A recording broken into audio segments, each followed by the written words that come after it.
here, tone is important again, as always. Just here you'll notice the dark tone on the tree behind is important to make the lighter tone of the foreground tree or the nearer tree stand out against it. Always be on the lookout when you're putting your painting together, always be on the lookout for those light tones against dark tones. Exaggerate them, emphasize them. If necessary, engineer them.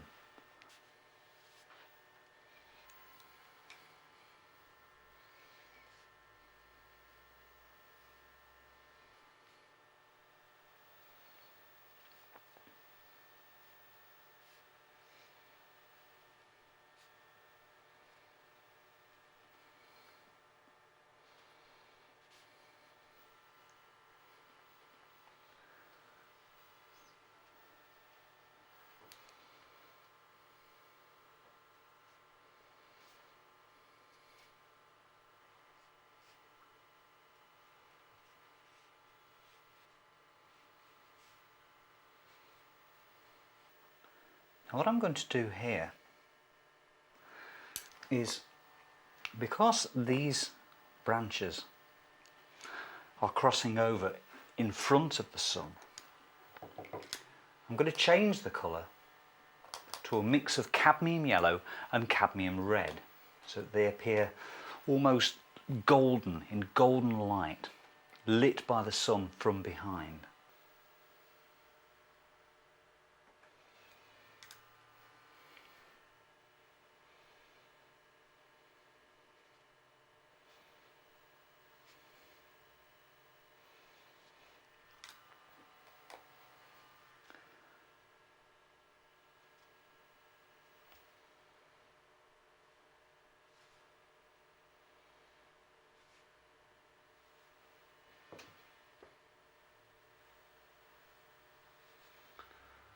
They would appear like that only because they're so thin.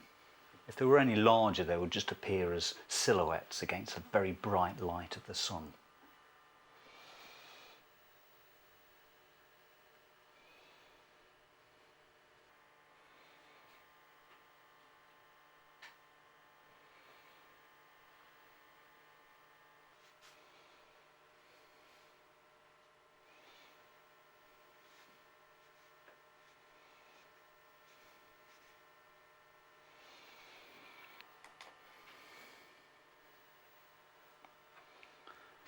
I think it'd be a good idea to include some of this dark tone just along the bottom edge of the snow where the stream is.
We're nearly there now.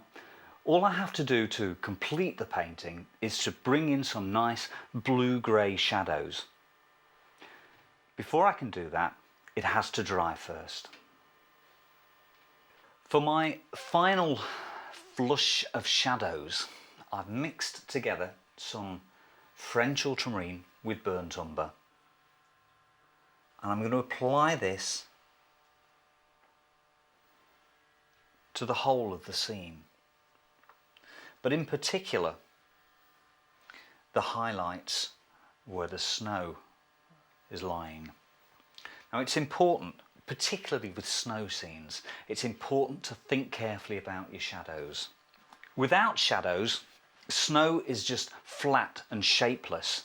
So even more important than anywhere else, we need to get our shadows right. You'll notice here I'm just applying a small amount. Again, it helps accentuate the shape of the snow. And because the sun is there, it would cast a shadow in this direction, which I'm going to curve slightly. It's very important to curve it.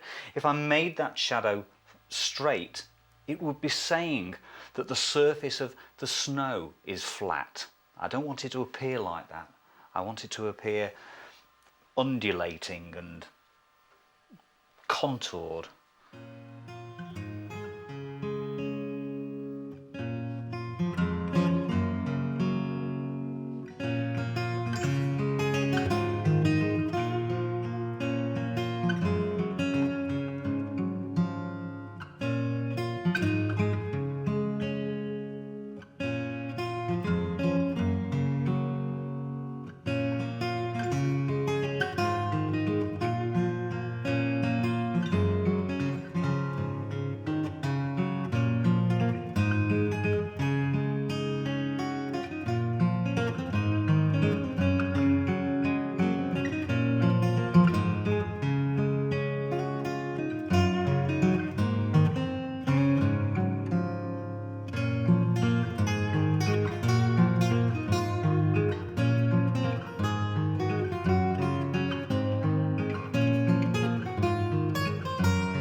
It's a good idea with a scene like this, if you've got little blobs of paint where you didn't expect them to be, turn them into something.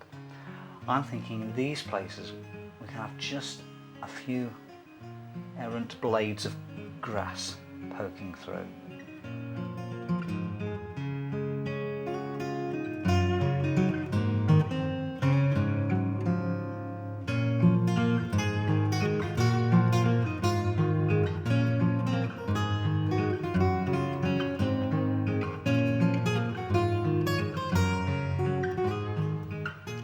Of course, these two would cast little shadows.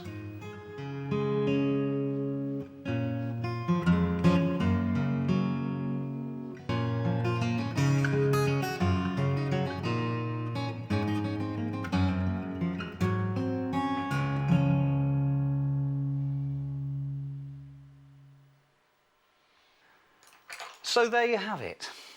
A completely different interpretation of exactly the same scene.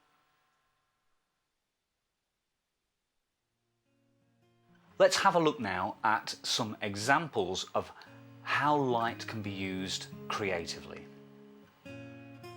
In this painting, I've used puddles in the foreground to disperse the light from the sky.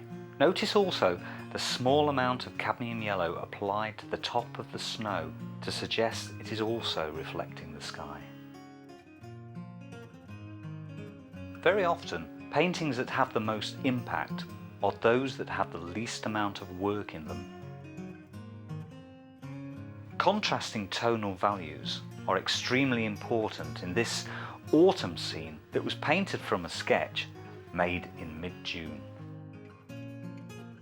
This painting of the bridge at Watercolour in the Lake District represents my favourite time of the day, that moment when objects are only partly lit by the first light of the sun. By painting the background hill in while the initial wet in wet wash was still damp, I've managed to create the impression of low cloud. And finally, it was important when I painted this scene not to make the left-hand buildings too dark. Well, I hope I've given you some ideas.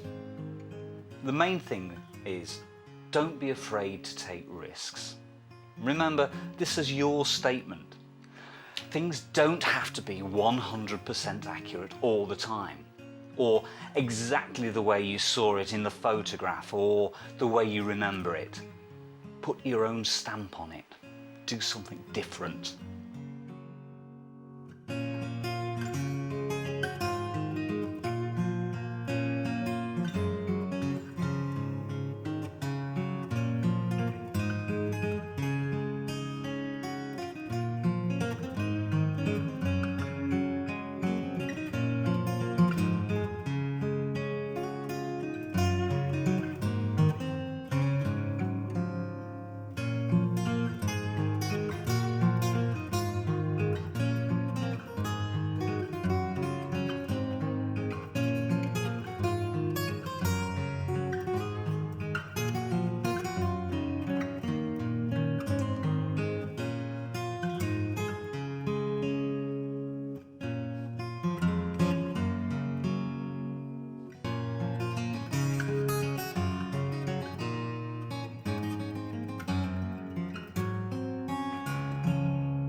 Now available on DVD. Try these techniques yourself at home whenever you wish. The extended version of today's workshop is now available to order on DVD from the Painting and Drawing channel. For further information and to order your copy, go to www.paintingdrawingchannel.com.